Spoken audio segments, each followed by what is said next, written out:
listen to him talk. We talk to him regularly. He always talks a lot of sense. We haven't had that at Derbyshire for a long time. I couldn't agree more. I think exposure is the only way that players learn. It's handling it, isn't it, and making it that it doesn't turn into overexposure. Josh Baker, Worcestershire's left-arm spinner, came into the side at the sort of end of the school holiday, start of the school holidays last year when he left school, and he played every game then until halfway through the T20 this year.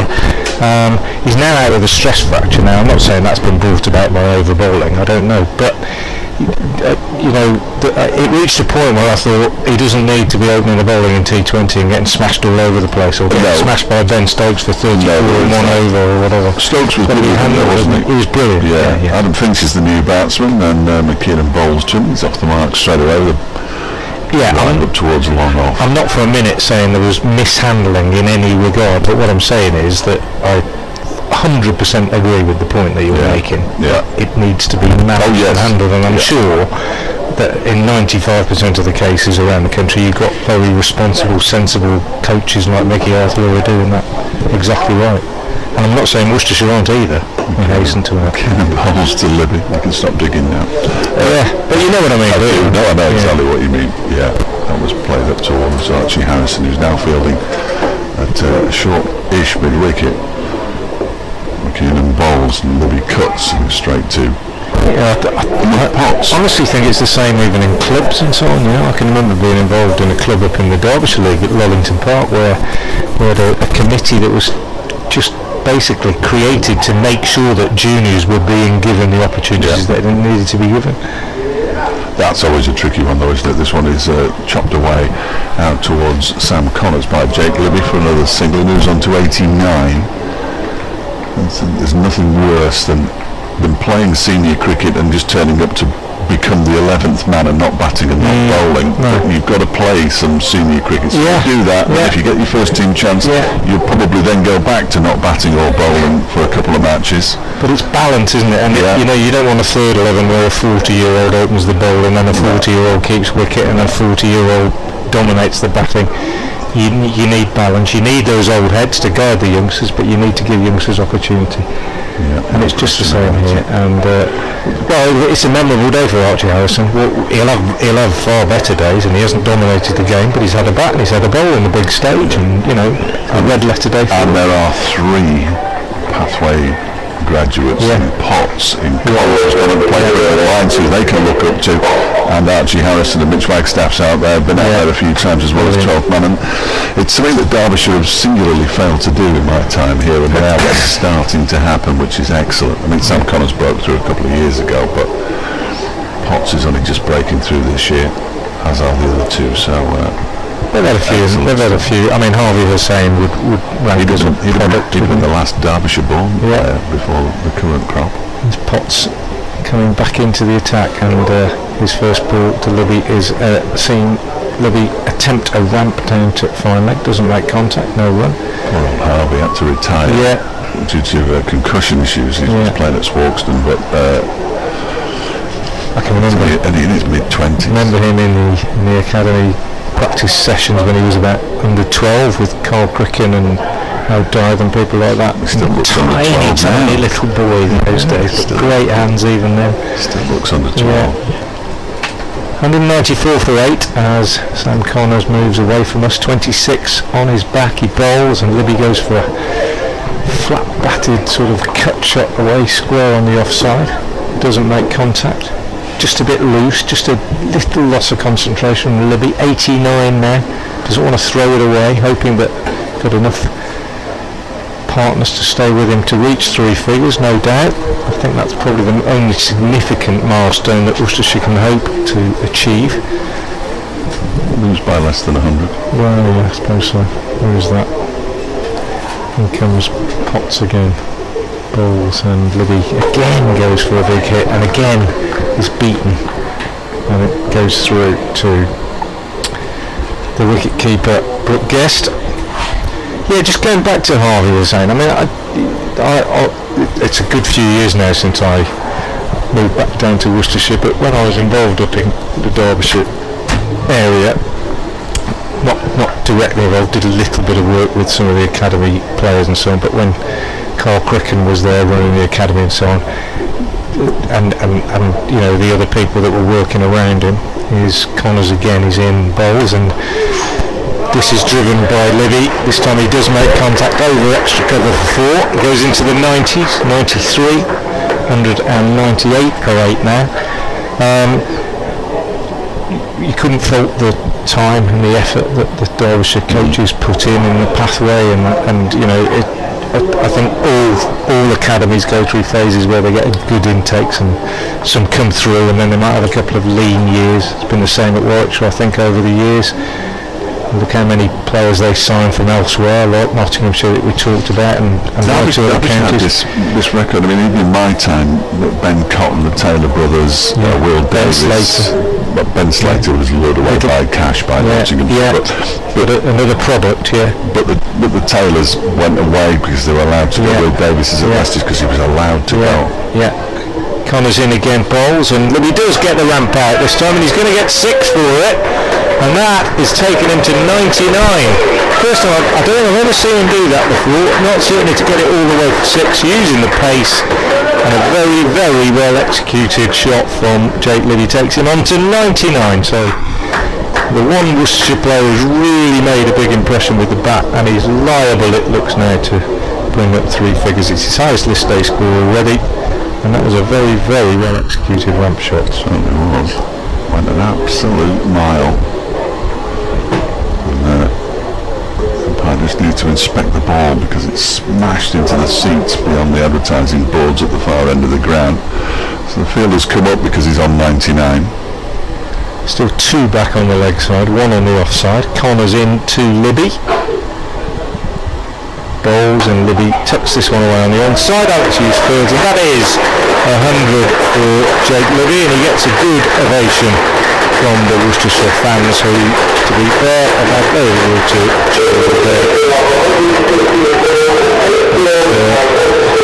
very good effort by Jake Libby. 115 balls, 8 fours and a 6, and a moment of personal pride and satisfaction for the Worcestershire captain on a day that has been generally disappointing. For everybody on the Worcestershire journalists say that because he's the captain, we can ask him about his 100 and then ask him why the rest of them are so poor. Yeah, including me. I suppose I'll be the one saddled with that task, I suppose. Excellent. We've all been there, Frank. We've all been there. Well, some of us more than others. Oh, believe me.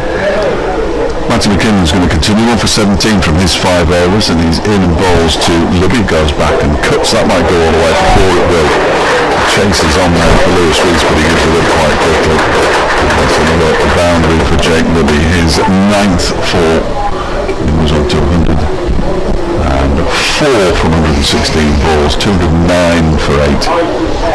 104 more runs required for victory at just under 15 and a half and over.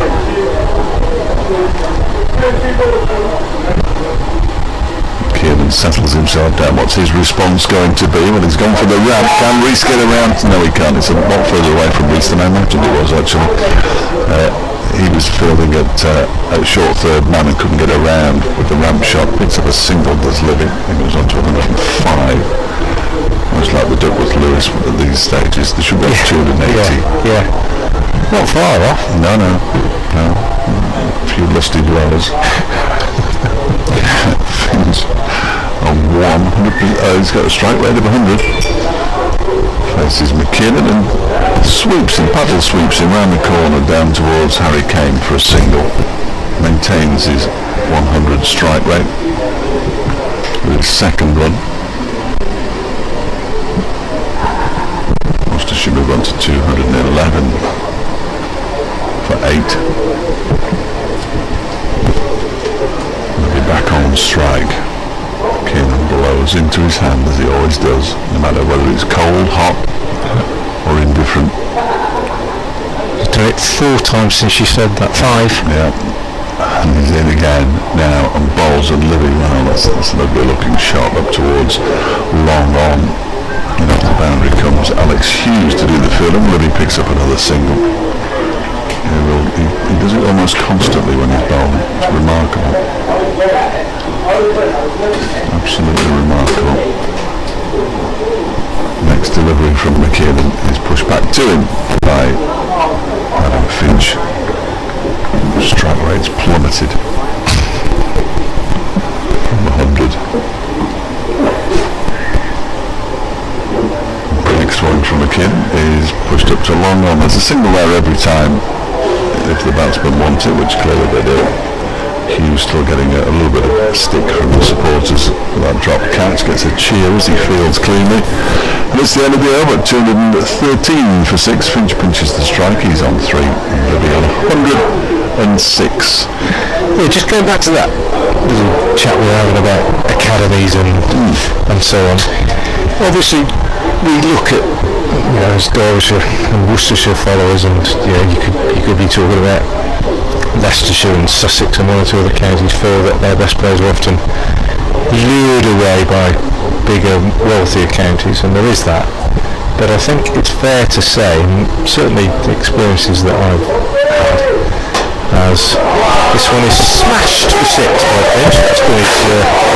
That's done his strike rate statistics good. Over pitched by Collins and just hammered for 6 over long on by Finch. Lovely shot. And he goes on to my Potts, I beg your pardon. He goes on to 9. I keep getting those two confused. Yeah. It's alright, I can't tell the difference between Harry Kane and Matty McKinnon like each other. But what I was going to say is that even allowing for that, in my experience around 18 counties, got a lot of very hard work and dedicated coaches on the pathway, right down to sort of under 10s, under 11s. Potts again in, bowls, and Finch goes for another big one, misses it this time. Extravagant swing and a miss that one. Head way up in the air. He was looking up to where that ball was, that Alex Hughes dropped before with that one, but he didn't make contact. He didn't make any contact. But, a lot of that work done by volunteers and coaches not paid very much money down at under 10, under 11, under 12. They do fantastic work, these guys. And when somebody does come through, like a Connors or a Harvey or Sane or someone, it's not just the guys that run the academy at the top end that have done the work with them. It's lots and lots of people, and probably some good solid coaches at their clubs and that kind of thing as well. There's a lot of people putting a lot of time and effort into the development of young players, and that's why I also get a bit cross when the franchises sort of talk, people talk about how the game's moved on and you will forget it and all the rest. Exactly, yeah. There's a lot of people doing a lot of work. This one from who is it again? Potts. He's short, banged in, and too quick for Finch, swiveled round. Don't think he took very kindly to being smashed over long on for 6 first ball of the over. Potts. But again, he's not the biggest Potts, but he's got a good easy action. Quite slippery, isn't it? Hits the deck quite hard, I think. I should imagine he could bowl something up around 80, 85 if he'd slipped himself, really. Only medium pace, but he's lively, he's sharpish, and he comes in. This one's a bit wide, and Finch just slaps it away square on the offside. And he came out there, does the fielding. 220 for 8. We've found it hard to concentrate and keep going here, let's be honest. In the last hour or so it's been pretty not meaningless, but I think everybody who's listening knows what we mean. But imagine it's hard for the fielders as well. In these conditions, you've got to stay concentrating, you've got to make sure you don't mess up. If you Harry Kane out there on the boundary or a book guest behind the stumps, just got to be professional about it. His Potts again, he's in, bowls, and that was cut nicely by Libby, who will now probably, I think, want to get through unscathed to the end of the way and finish with a not out alongside those 3 figures. He goes to 107, and it's 221 for 8, and we have 5 overs left after this. I'm sure it looked like they're about to make it 21 wins in the last 23 matches, which is a ridiculous run in all competitions. They've got 6 off 3 overs with 2 wickets left. I think the thing about that as well, just break off as Potts comes in to bowl this one to she goes for a big swing, gets an edge, and it flies over where slip would have been down to the boundary. He goes to 14, pretty meaningless at the end of the over, but Worcestershire aren't going to lose by over 100, by 225 for 8. The thing about that is that, if it's Liverpool in football or Manchester City or somebody who win 26 out of 28 games, you look at it and you think they were probably on top in 24 of those games, probably only went behind twice because they're better than everybody else. But that's not true with Hampshire. No. A lot of these games have been close. Worcestershire could have beaten them. You said Derbyshire should have beaten them. They've been behind in a lot of games. They lost the first 4 of their T20 games. Yeah. It's just amazing what momentum has done for them. It is. Matty McKiernan to continue from the dig. He sent balls to Libby, who pushes it up towards a wideish long on. We'll get to. Two fielders converge, and as Dahl does the fielding and gets something in his eye. He's a contact lens wearer, and his Dahl as well. So, good knowledge. Well, he wears glasses in everyday life. Well, Matty McKiernan the same. Both contact lens wearers. Either that or they can't see anything when they're out there. I just wonder if that's what's dislodged there. I think one's come out and he's going to pop it back in again. He'll call across to the physio in a minute if he needs another one. Yeah, I think it's a contact. You're absolutely right. Just pulled up a little bit as though he got something in his eye. But of course, what about on the ground? Oh, they've dropped out. They do drop out, don't they? They're just going to have to go off and have it sorted out here, Annosdale, which is... Stoke City had a right back in the great days. John Marsh, his name was, long-haired right back. When in the days when they won things, George Easton days, etc. And I remember him losing his contact lenses and crawling around on his hands and legs. Muddy pitch. The whole game had to stop for ages. Generally disposable these days, aren't the contact lenses? But he's just trotted off, and Mitch Wagstaff will come on to replace him. Mitch Wagstaff coming back, Hamish. No, I don't think I don't want him to leave because I need to speak to him at the end of the game. Don't leave, Nudge. I think once he gets the message from Stephen back at base that just to remind him he's already agreed to do it, but these things are so unimportant to cricketers that they often forget. Occasionally forget. In comes McKiernan, the ball's to Libby, who clips it out into the leg side. Two fielders converge on the ball again. They're going to come back for the second. Kane throws the ball in, but it's wide of the stumps. And Libby gets back for 2 more to move on to 111, 229 for 8. Perhaps he hasn't given it up. They need 18 and over. It's only 3 a ball. Perhaps he's just wants to go as big as he can, so he never has to buy everybody a drink ever again. Drinks will be on him tonight as McKiernan bowls and he launches it out towards the wide long off boundary for a 1 bounce 4. Really nice shot into the covers at the far end. And poor old Greenwich just has to get on his hands and knees to see if he can find the ball, which he has. Libby moves to 115 off 122 balls. And Worcestershire 233 for 8 in the 46th over. Beautiful shot. McKiernan needs a response here and bowls to a slightly short ball, and that's pulled for 4 more to long on this time. Wasn't a good response from Matty McKiernan under a little bit of pressure. Not massive pressure, clearly, because of the situation of the game, but just his own personal pressure. 237 for wrist spin's probably the hardest discipline, isn't it, in terms of accuracy, and I think when a wrist spinner is put under pressure, it becomes probably even more difficult than it is for any other type of bowler to hold it together. That's why Shane Warren's so amazing, isn't it? McKiernan's in again, and this one is driven out into the offside, out towards extra cover. Round goes Ben Aitchison, gets his hand to the ball, keep it inside the field of play. It goes over the rope, he rubs his hip, because that was a little bit awkward. The ground is hard as he put the slide, and it's 3 boundaries in 4 balls. When McKiernan got savaged in that T20, and you mentioned that he bowled a word, you can just understand why. It's so difficult a skill that when the pressure is applied, the impact of that pressure is sort of exaggerated. Yeah, you can fall apart quite easily, can't you? Next delivery is pushed up to long on for a single. 242 for 8 at the end of the over.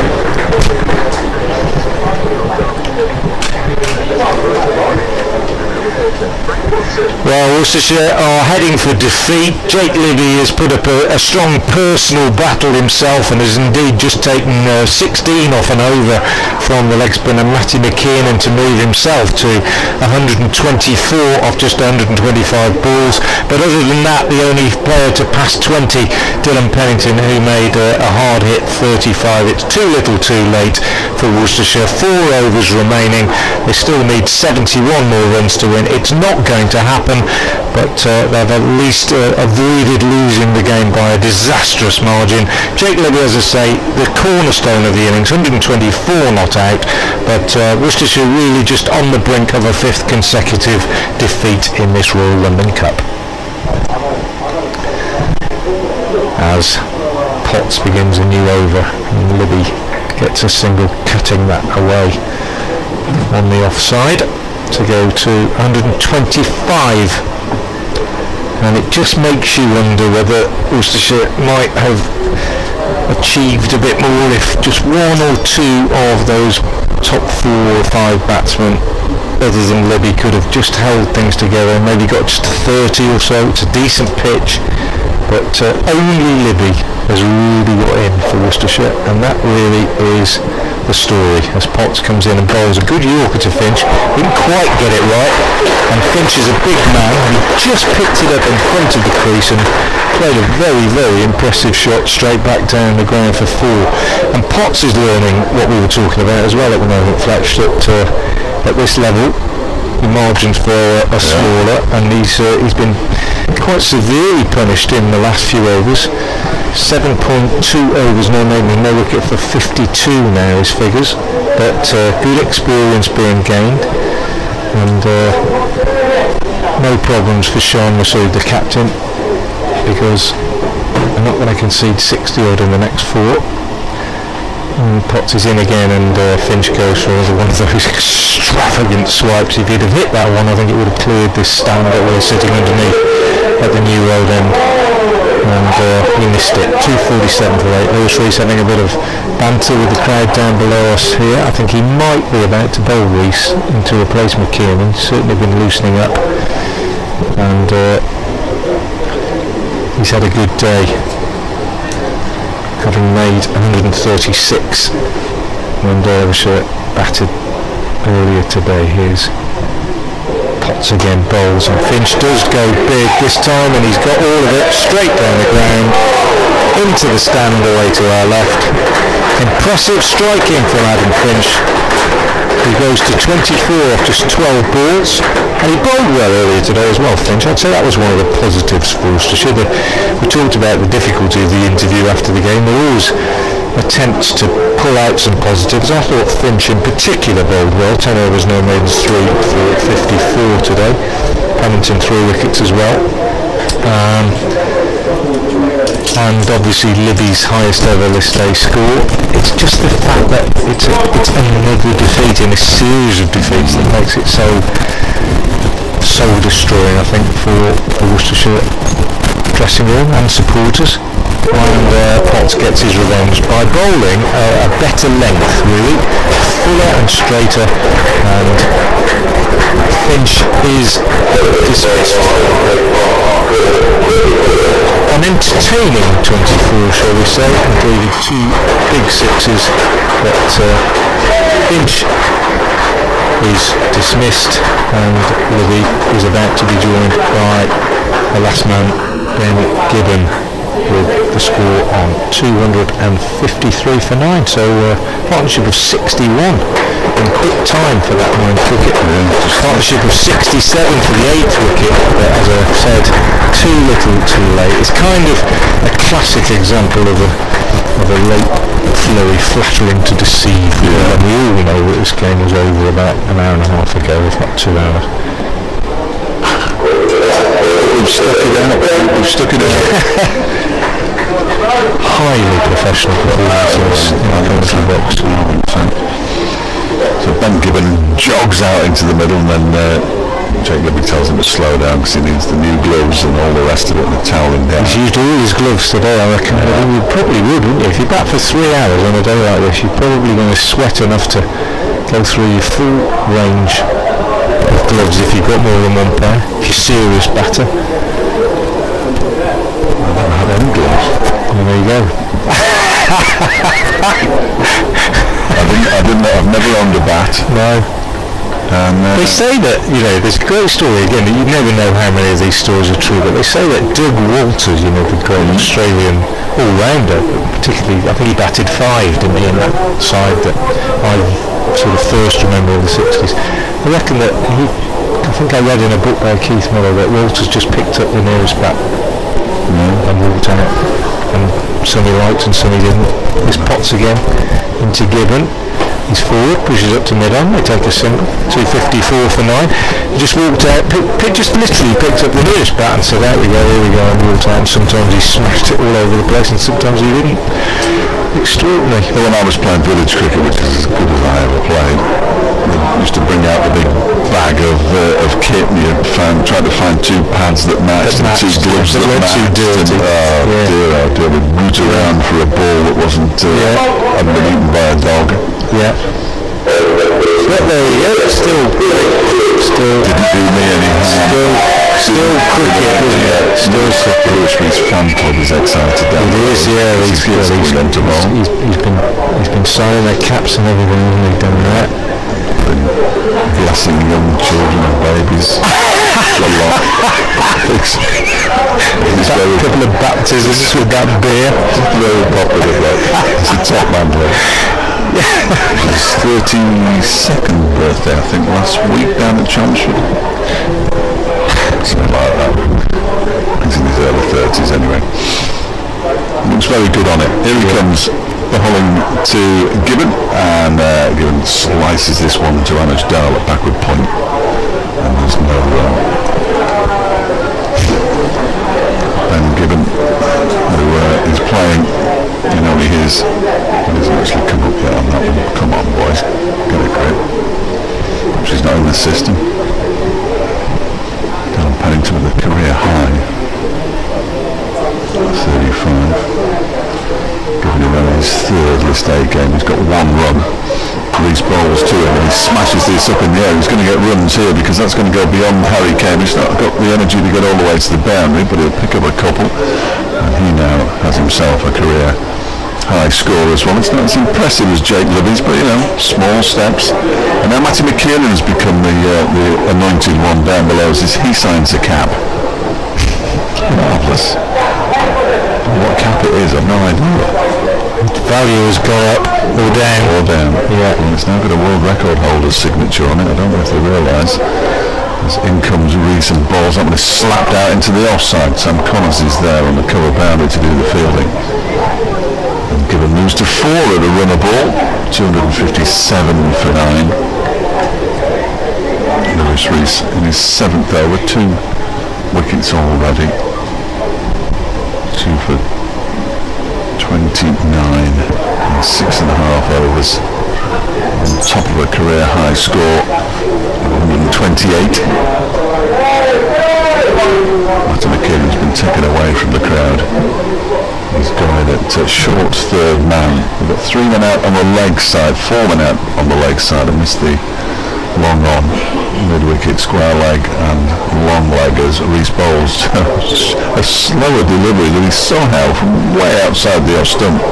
Jake Libby manages to turn down to long leg for a single. He moves to 126, 258 for 9 required rate. Up to 24, thick end of 24, over 23.5 anyway. And Reece turns over the wicket to Gibbon, who turns it into the leg side for 1. They're going to think about coming back for a second. They are going to come back for a second. That's excellent running because the ball barely left the 30-yard circle. Harry Kane had to come in off the boundary to do the fielding. And Gibbon moves on to 6. Worcestershire to 260 for 9. Pretty comprehensive, despite the fact that the margin of victory is going to be around the 50 mark. It's still a comprehensive victory for Derbyshire.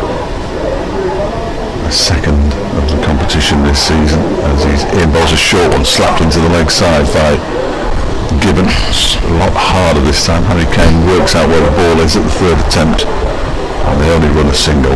Anyway, but it does end the over, which means that Ben Gibbon will keep the strike. He's on 7 from 6 deliveries.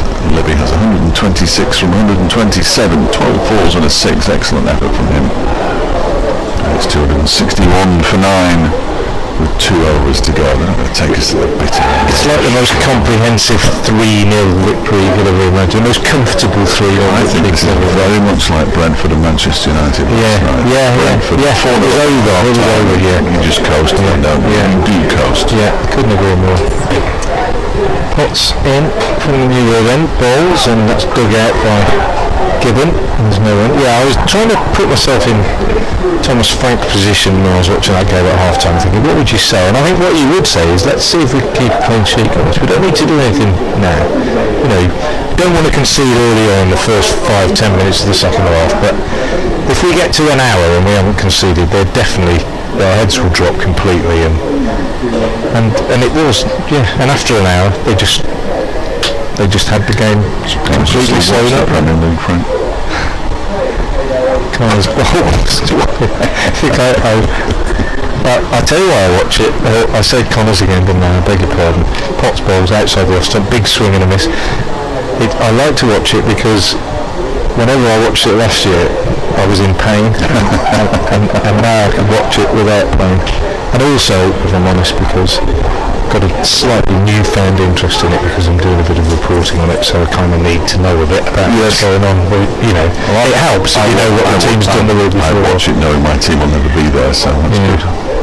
In comes Potts again, bouncer, big swing at this from Gibbon. No contact made. Your team being Tranmere, of course, you have told me that before.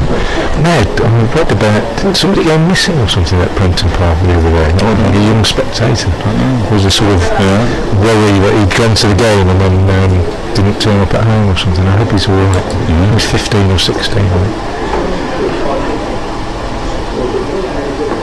I got lost in the crowd.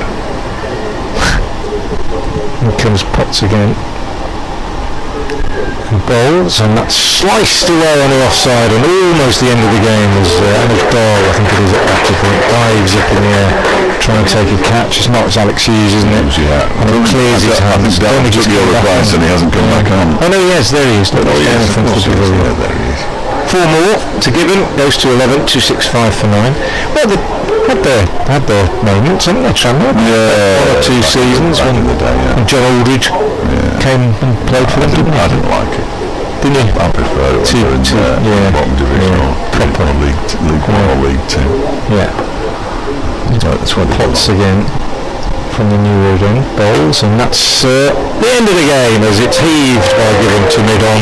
Lewis Rees takes the catch, fitting that he has the last word, probably the man of the match, made 100 and taken a couple of wickets. So Potts picks up his second wicket, Gibbon out for 11. Derbyshire's victory margin is 47 runs. They've been on top virtually for the entire game. Libby finishes unbeaten on 126, so his highest ever is first 100 in Worcester cricket as well. So good effort by him leading the side, but unfortunately not supported really by any other batsman. And Derbyshire, as we were saying, absolutely comfortable victors, not just because it was by 47 runs, but because they were pretty much on top for the entire game, shall we say. Sam Connors, 8 overs, no maidens, 3 for 37. Ben Aitchison, 10 overs, no maidens, 1 for 44. Nick Potts finishes with figures of 8.5 overs, no maidens, 2 for 63. Lewis Rees, probably the man of the match, 136 in the Derbyshire innings and 7 overs, no maidens, 2 for 33.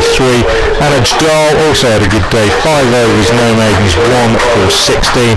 Matty McKeown, 7 overs, no maidens, 1 for 42. And Archie Harrison on debut, 3 overs, no maidens, no wicket for 23, although he did have had caps dropped. An excellent win for Derbyshire by 47 runs. Quick word from Dave Fletcher and then we'll say goodbye. Yeah, no, from Derbyshire. They should have beaten Hampshire, they could have beaten Lancashire, they didn't do either. But it's been pretty comprehensive here this afternoon. From the moment they got past 300, really, you felt they were in the box seat, and then to get those three out of wicket, Sam Connors picking up each and every one of them. Excellent work from him, continuing his good work from the England Lions. So on to Wednesday now, when they're back at home and they take on Kent. Can they make it two in a row? It'd be very exciting if they did. They're just about clinging on in this competition, but they do need to win their last three matches to make it 5 wins and hope that they can sneak into the top 3. It's been great working with you there, Frank. It's been nice to see you. Thank you very much. Thanks to Dave Fletcher. It's been great to have you here again, Dave, for your second home, but that's probably it for the season now, I suspect. Worcestershire's interest in this competition will be restricted to the group games. They're back here on Friday against Essex, visiting Northampton on Wednesday. That will be on the BBC Sports app, of course, as usual, and on BBC Everton Worcester with updates. And until then, I hope you've enjoyed our coverage. My thanks to Dave Fletcher from BBC Radio Derby for his company and his expertise, and also thanks again to David Townsend, who joined us with a few guest stints throughout the day. And I hope you've enjoyed our coverage, whether you follow Worcestershire or Derbyshire. And until the next time, thanks for listening.